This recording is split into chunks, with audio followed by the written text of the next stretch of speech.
ლიტერატურული წერილები, სხვადასხვა შეხვედრების ამსახველი ეპიზოდები და კადრები, რომლებიც ორი დიდი ქართველი მწერლის, ოთარ ჩხეიძისა და ერლო მახვლედიანის პიროვნულ თვისებებს წარმოაჩენს.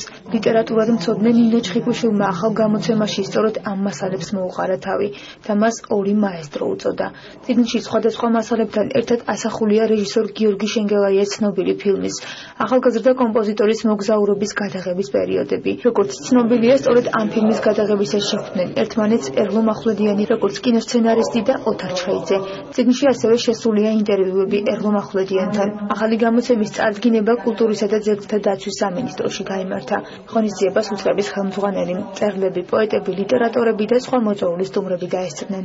ეს დღეს და გუშინ არ დაწყებულა, არ დამიწყე ამ წიგნზე მუშაობა, როგორც აღნიშნეთ, ჩემი პედაგოგები იყვნენ, გამიმართა ცხოვრება მომხრე, გამოფოფინა რო იტყვენ, გამიმართა ორი დიდი პიროვნება, ორი დიდი შემოქმედი, ერლო მახვლედიანი და ოთარ ჩხეიძე გახდეთ ჩემი პედაგოგი.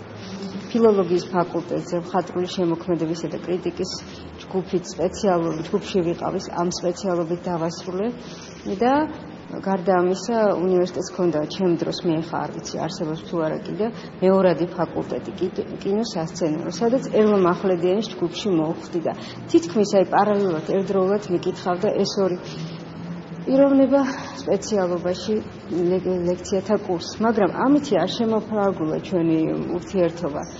გაგრძელდა შემდეგ, რა თქმა უნდა, მარადიული სტუდენტი არ ყოფილვარ და შემდეგ ეს ყველაფერი რომ დავასრულე, გაგრძელდა ჩვენი ურთიერთობა. ოთარ ჩხეიძე, ერლო მახვლედიანი, ეს არიან მართლაც ის ადამიანები, რომელთა ცხოვრებაზე თითქოს ყველაფერი ვიცით, მაგრამ როდესაც წავიკითხავთ ამ წიგნს, გავიგებთ ძალიან ბევრ საინტერესო ეპიზოდს მათი ცხოვრებიდან, მათი ცხოვრებისეული ამბებს, სხვათა აზრებს მათ შესახებ და ნინომ გააცოცხლა ის დროც, ამ ორი ადამიანის ურთიერთობაც, მათი შემოქმედებაც და დრო კი არის წარსული აწყო და მომავალი, მაგრამ ნებისმიერ დროს ეს ერთად იგრძნობა, ამ წიგნში იგრძნობა, რომ დრო საბოლოო ჯამში არის ერთი.